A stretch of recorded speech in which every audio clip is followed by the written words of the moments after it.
Hi guys, কেমন আছো তোমরা সবাই? হ্যাঁ, বহুদিন পর একটা ভিডিও নিয়ে চলে এসেছি। তাও হলো তোমাদের সবার ফেভারিট মেকআপ ভিডিও। তো চলো শুরু করা যাক। হ্যাঁ, বিয়ের ১ বছর হয়ে গেছে, তাই চুলটা কেটে নিয়েছি। চুলটার অবস্থা একটু খারাপ হয়ে গেছিলো, তো আমি ফুল লেয়ার করে নিয়েছি চুলটাকে। তো তোমরা অবশ্যই জানিও নিউ হেয়ার লুকে আমাকে কেমন লাগছে।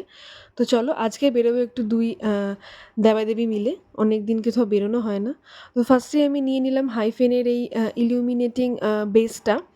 তার মধ্যে একটুখানি পন্ডস বিবি ক্রিম ইউজ করে নিচ্ছি, কারণ এখনও গরম পড়লেও মুখটা হালকা হালকা টানছে।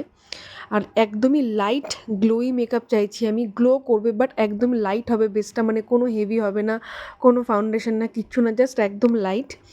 তো তুমি দেখতেই পাচ্ছ খুবই অল্প পরিমাণ নিয়েছি এবং সেটাকেই পুরো ফুল মুখে হাত দিয়ে ব্লেন্ড করব।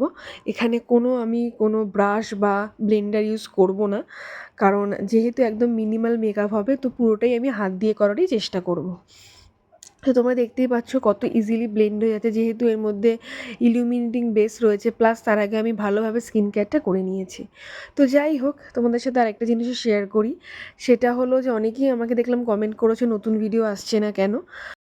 তার কারণ হলো কিছুটা আমার বিজি শিডিউল অ্যান্ড কিছুটা শরীরও আমার খারাপ, টুকটাক ঠান্ডা লাগছে তাই জন্য। তো যাই হোক, এবার আমি একটু কনসিলার দিয়ে নিচ্ছি অল্প করে, জাস্ট চোখের নিচটা আর আমার হাই পয়েন্টে। এখানে আমি পাউডার পুরো মুখে দেবো না, powder in the sense compact. এটা আমি ল্যাকমি সান এক্সপার্ট কম্প্যাক্টটা আমার হাতের সামনে ছিল, আমি ওইটাই ইউজ করেছি। তো জাস্ট চোখের নিচটাতে একটুখানি দেবো, জাস্ট সেট হওয়ার জন্য। তো তারপর আমি ইউজ করে নিচ্ছি হলো সুগারের এই আইব্রো পেন্সিলটা। আর আইব্রোটাকে নর্মালি একদম ন্যাচারাল রাখার চেষ্টা করবো। এমনি তোমরা জানো যে আমার আইব্রোটা মোটামুটি ডার্ক, খুব একটা ডার্ক করার দরকার পড়ে না, জাস্ট ওটাকে হালকা হালকা ফিল করবো। তো তোমরা দেখেই নিয়েছো, এক্সট্রা ওভার কিচ্ছু করিনি। তো আমার যে ব্লাশটা রয়েছে ফেসেস স্ক্যানারে, সেইটাকেই আমি অ্যাজ আ আইশ্যাডো ইউজ করবো। একদম মানে একদম কি বলবো, একদম লাইট সিম্পল একটা আই মেকআপের জন্য, মানে কোনো যাতে হাই কিছু না লাগে, কারণ আমরা যাচ্ছি একটা সুন্দর ডেটে। তো সেখানে আমি হাই কিছু করতে চাইছি না, জিনিসটা সিম্পল রাখতে চাইছি। আর এই যে ড্রেসটা আমি পরে আছি, এটা আমার খুব ফেভারিট একটা ড্রেস, এটা আমি পুজোতে নিয়েছিলাম।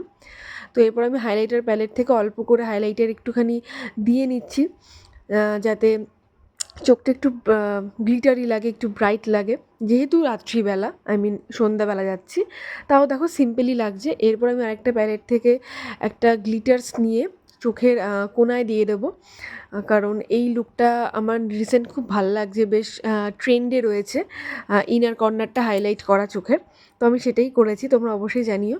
তো এরপর আমি ব্লু হেভেনের যে স্টিক ব্লাশ আছে সেটাই দিয়ে নেবো। এখন আমি রিসেন্ট স্টিক ব্লাশই দিচ্ছি সব মেকআপেই, কারণ এটা অনেকটাই ইজি। আর আমি আগে বলতাম ব্লাশ ভালোবাসি না, বাট এখন আমি ব্লাশের প্রেমে পড়ে গেছি। আমি কোথাও গেলে, এরকমই কোথাও ঘুরতে গেলে, কোথাও দিই না দিই ব্লাশ অ্যান্ড আইব্রো আর মাস্কারা, এই 3টে জিনিস আমি দিই, সাথে লিপস্টিক, তাহলেই আমি ডান।